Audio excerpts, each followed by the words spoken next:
السلام علیکم ورحمۃ اللہ وبرکاتہ۔ بسم اللہ والحمد للہ والصلاة والسلام علی رسول اللہ، اما بعد۔ سنن ابی داود باب فی الوضوء من النوم، نیند سے وضو کرنے کا بیان۔ نواقض وضو پر ہماری بحث جاری ہے کہ کن چیزوں سے وضو ٹوٹتا ہے، کن چیزوں سے وضو نہیں ٹوٹتا۔ حدیث نمبر 199۔ قال حدثنا احمد بن محمد بن حنبل قال حدثنا عبد الرزاق قال اخبرنا ابن جریج قال اخبرني نافع قال حدثني عبد الله بن عمر۔ سیدنا عبداللہ بن عمر رضی اللہ عنہما سے روایت ہے ان رسول اللہ صلی اللہ علیہ وسلم شغل عنہا لیلۃً، کہ ایک رات رسول اللہ صلی اللہ علیہ وسلم کسی کام میں مشغول ہو گئے۔ شغل عنہا مشغول ہو گئے، اللہ اکبر۔ فأخرها حتی رکضنا فی المسجد، اور نماز عشاء میں کافی تاخیر کر دی، نماز عشاء میں کافی تاخیر کر دی۔ ثم استيقظنا ثم رقدنا ثم استيقظنا ثم رقدنا ثم خرج علينا فقال، اللہ اکبر۔ ہم لوگ مسجد میں سو گئے، پھر بیدار ہوئے، پھر سو گئے، پھر بیدار ہوئے، پھر سو گئے، پھر کہیں رسول اللہ صلی اللہ علیہ وسلم تشریف لائے اور فرمایا لیس احد ینتظر الصلاۃ غیرکم، تمہارے علاوہ اور کوئی نماز کا انتظار نہیں کر رہا، اللہ اکبر۔ پہلی بات، یہ حدیث صحیح بخاری اور صحیح مسلم کی ہے۔ صحیح بخاری حدیث نمبر 570، صحیح مسلم حدیث نمبر 639، یعنی یہ حدیث متفق علیہ ہے، الحمدللہ۔ یہ اس حدیث میں یہ جو سونے کا ذکر ہے، اس سے مراد محدثین نے اونگ لی ہے، اونگ، کیونکہ اونگ سے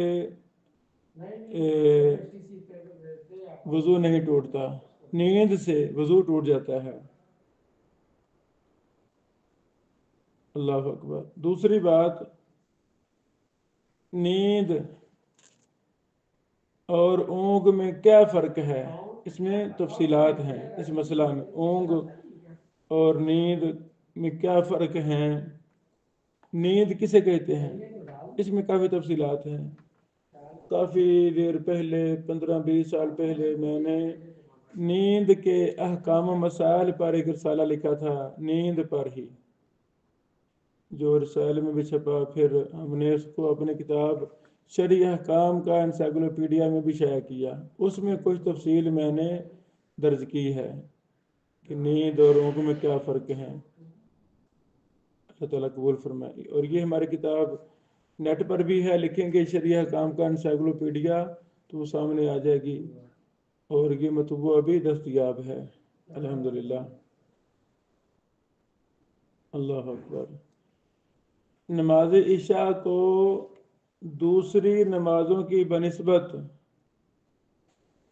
تاخیر سے پڑھنا یہ زیادہ افضل ہے، لیکن یہ تب ہے جب کسی بستی کے سارے نمازی اتفاق کر لے کہ ٹھیک ہے ہم لیٹ پڑھیں گے۔ اگر وہ سارے کہیں کہ جی ہم نے جلدی پڑھنی ہے، تو پھر انتظامیہ کو اور امام صاحب کو جلدی ہی پڑھانی چاہیے، اللہ اکبر، اللہ اکبر۔ حدیث نمبر 200۔ قال حدثنا شاذ بن فیاض قال حدثنا هشام الدستوائي عن قتادة عن انس۔ حدیث نمبر 200 کے راوی ہیں سیدنا انس رضی اللہ عنہ، فرماتے ہیں کان اصحاب رسول اللہ، تھے اللہ کے نبی علیہ الصلوۃ والسلام کے صحابہ، ینتظرون العشاء الآخرہ، وہ نماز عشاء کا انتظار کرتے رہتے تھے، حتی تخفق رؤوسہم، یہاں تک کہ ان کے سر جھک جاتے تھے، ان کے سارے جھک جاتے تھے۔ ثم یصلون ولا یتوضؤون، پھر وہ نماز پڑھ لیتے اور نیا وضو نہیں کرتے تھے۔ یہ حدیث ذکر کرنے کے بعد ابو داود رحمہ اللہ فرماتے ہیں قال ابو داود وزاد فی شعبہ قتادہ، شعبہ نے قتادہ سے بیان کرتے اس میں یہ لفظ زیادہ کیے ہیں، وقال اور فرمایا کننا نخفق علی عہد رسول اللہ صلی اللہ علیہ وسلم، نبی پاک علیہ السلام کے زمانے میں ہمارے سر جھک جایا کرتے تھے۔ قال ابو داود ورواه ابن ابی عروبہ عن قتادہ بلفظ آخر، پھر امام ابو داود رحمہ اللہ فرماتے ہیں کہ اس کو ابن ابی عروبہ نے قتادہ سے دوسرے لفظوں سے بھی بیان کیا ہے۔ یہ جو ابھی ہم نے حدیث پڑھی 200 نمبر ابو داود کا، یہ صحیح مسلم کی حدیث ہے، صحیح مسلم حدیث نمبر 125۔ الحمدللہ۔ اسی طرح حدیث نمبر 201 قال حدثنا موسیٰ بن اسماعیل و داود بن شبیب قال حدثنا حماد بن سلمہ عن ثابت البنانی ان انس بن مالک قال، سیدنا انس بن مالک رضی اللہ تعالی عنہ سے روایت ہے کہ عشاء کی نماز کی اقامت کہی گئی، فقام رجل، ایک آدمی کھڑا، اس نے کہا یا رسول اللہ، اے اللہ کے رسول صلی اللہ علیہ وسلم، ان لی حاجہ، مجھے کوئی ضرورت ہے، مجھے کوئی کام ہے، فقام یناجیہ، چنانچہ آپ علیہ السلام سے سرگوشیاں کرنے لگا، حتی نعس القوم او بعض القوم، حتیٰ کہ قوم کو یا ان میں سے بعض کو اونگ آنے لگی، نعسا اونگ آنے لگی، ثم صلی بہم، پھر آپ نے ان کو نماز پڑھائی، ولم یذکر وضوءا، اور سیدنا انس نے وضو کرنے کا ذکر نہیں کیا۔ پہلی بات یہ حدیث صحیح مسلم کی ہے، صحیح مسلم حدیث نمبر 376۔ دوسری بات اس سے یہ ثابت ہوا اقامت اور تکبیر کے درمیان امام کو کوئی حاجت ہو، کوئی کسی مقتدی کو کوئی امام سے کام ہو تو وہ آپس میں بات چیت کر سکتے ہیں۔ تکبیر کے متصل بعد نماز شروع کرنا کوئی واجب یا ضروری نہیں ہے، حسب ضرورت مقتدی کو کوئی کام ہو سکتا ہے، امام کو کوئی کام پڑھ سکتا ہے، کوئی وقفہ درمیان میں ہو سکتا ہے، حسب ضرورت، کوئی حرج نہیں۔ اور پھر یہ بھی نہیں کہ درمیان میں وقفہ ہو گیا تو دوبارہ اقامت کہیں، ایسی بات نہیں ہے، دوبارہ اقامت کہنے کی ضرورت نہیں ہے، وہ جو پہلے کہی تھی وہی کافی ہے۔ اللہ اکبر۔ حدیث نمبر 202 قال حدثنا یحییٰ بن معین، بعض معین پڑھتے ہیں معین میم پر پیش، حالانکہ یہ لفظ ہے معین میم پر زبر، یحییٰ بن معین، قرآن کریم میں آتا ہے نا معین، معین چشمے کے معنی میں۔ قال حدثنا یحییٰ بن معین وحناد بن السری، یہ دلیل ہے کہ امام ابو داود نے امام یحییٰ بن معین سے بھی پڑھا ہے، ان کے شاگردوں میں سے ہیں۔ عثمان بن ابی شیبہ، یہ حدیث امام ابو داود اپنے 3 اساتذہ سے بیان کر رہے ہیں، امام ابن معین، امام ابن السری اور امام عثمان بن ابی شیبہ، یہ تینوں بیان کرتے ہیں عبدالسلام بن حرب سے۔ وہذا لفظ حدیث یحییٰ، یہ یحییٰ بن معین کی حدیث کے لفظ ہیں۔ ان ابی خالد الدالانی، وہ بیان کرتے ہیں ابو خالد الدالانی سے، وہ قتادہ سے، وہ بلالیہ سے، وہ سیدنا ابن عباس سے رضی اللہ عنہما۔ ان رسول اللہ صلی اللہ علیہ وسلم کان یسجد و ینام، کہ رسول اللہ صلی اللہ علیہ وسلم سجدہ کرتے اور سو جاتے. اللہ اکبر. وینفخ، اور خراٹے لینے لگتے. ثم یقوم، پھر کھڑے ہوتے اور نماز پڑھتے. ولا یتوضا، اور وضو نہیں کرتے. فقلت له، میں نے کہا آپ سے، صلیتا، آپ نے نماز پڑھی، ولم تتوضا، وضو نہیں کیا، وقد نمت، حالانکہ آپ سوئے ہوئے تھے. فقال، تو آپ علیہ السلام نے فرمایا، انما الوضوء علی من نام مستجیا، وضو اس پر ہے جو شخص سویا لیٹ کر. جو شخص سویا لیٹ کر سونے سے وضو ٹوٹ جاتا ہے. یہ مسئلہ مشہور ہے، فقہ کی کتاب میں لکھا ہوا ہے، حالانکہ یہ روایت ضعیف ہے، یہ ثابت نہیں ہے. زاد عثمان و حناد، عثمان بن ابی شیبہ اور حناد بن سری نے اضافہ کیا ہے، فَإِنَّهُ إِذَا الْتَجَأَ، جب کوئی انسان لیٹ جاتا ہے، استرخت مفاصل ہو، تو اس کے جوڑے ڈھیلے ہو جاتے ہیں. یہ روایت صحیح ثابت نہیں ہے. یہ حدیث سنن ترمذی میں بھی ہے، 77 نمبر حدیث سنن دارقطنی میں بھی ہے، جلد 1 صفحہ 159 160. ابو خالد قتادہ سے بیان کرنے میں منفرد ہے اور یہ صحیح نہیں ہے. یہ امام دارقطنی فرما رہے ہیں. تو فرد بھی ابو خالد ان قتادہ ولا یصح، اور ابو خالد الدالانی یہ مدلس ہیں اور اس حدیث کو ان سے بیان کر رہے ہیں. امام ابو داود رحمہ اللہ نے حدیث نمبر 202 کو ذکر کرنے کے بعد اس پر مفصل دراسہ کیا ہے. فرماتے ہیں، قال ابو داود قولہ الوضوء علی من نام مستجیا، وضو اس پر ہے جو سویا لیٹ کر. وہ حدیث منکر، یہ حدیث منکر ہے. امام ابو داود رحمہ اللہ نے خود اس پر حکم لگا دیا کہ یہ حدیث منکر ہے. لم یروہ الا یزید ابو خالد علیہ قتادہ، اس کو نہیں بیان کیا مگر یزید ابو خالد الانی نے قتادہ سے. بات ختم.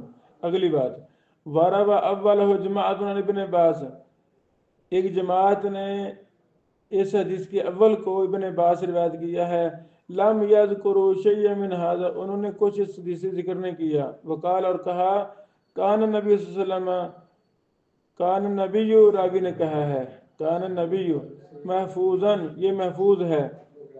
وقالت عائشہ، اور امی عائشہ نے کہا، قال نبی تنام عینای ولا ینام قلبی، امی عائشہ نے کہا کہ نبی علیہ السلام نے فرمایا میری آنکھیں سوتی ہیں، میرا دل نہیں سوتا. وقال شعبہ، امام شعبہ نے کہا، انما سمع قتادہ نبی العالیہ اربعۃ حدیث، قتادہ نے امام ابو العالیہ سے 4 حدیثیں سنی ہیں. اللہ اکبر. یہ ہے علم حدیث، یہ ہے علم جرح و تعدیل، یہ ہے علم علل، کہ محدثین کو پتہ ہوتا تھا کہ فلاں راوی نے فلاں سے کتنی حدیثیں سنی ہیں. اللہ اکبر. وہ حدیثیں کون سی ہیں؟ حدیث یونس بن متى، پہلی حدیث. وہ حدیث ابن عمر فی الصلاۃ، دوسری حدیث. وہ حدیث القضاۃ ثلاثہ، تیسری. وہ حدیث ابن عباس، چوتھی. چوتھی حدیث کیا ہے؟ قال حدثني رجال مرضيون منهم عمر وارضاهم عندي عمر. اللہ اکبر.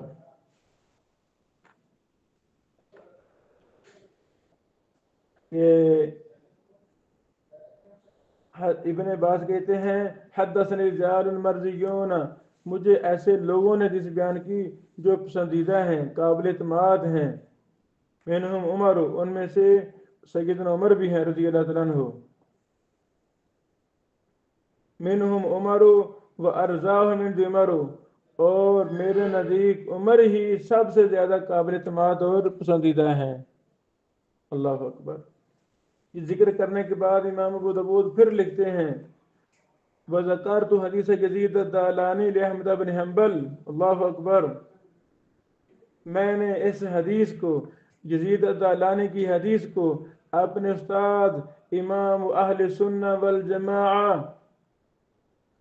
امام اہل سنہ والجماعہ امام احمد بن حنبل رحمہ اللہ سے ذکر کیا، شگرد بھی محدث ہے، استاد بھی بہت بڑے محدث ہیں۔ امام ابو داود کا امام احمد سے بڑا خاص تعلق تھا، یہ ایک الگ داستان ہے۔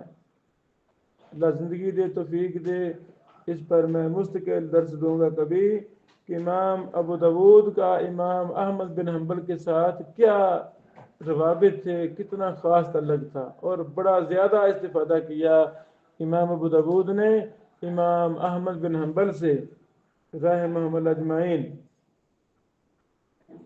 میں نے ذکر کیا فانتہرنی استعظاما لہ، اللہ اکبر۔ تو امام احمد نے مجھے ڈانٹا ان کی بہت زیادہ کمزوری کی وجہ سے،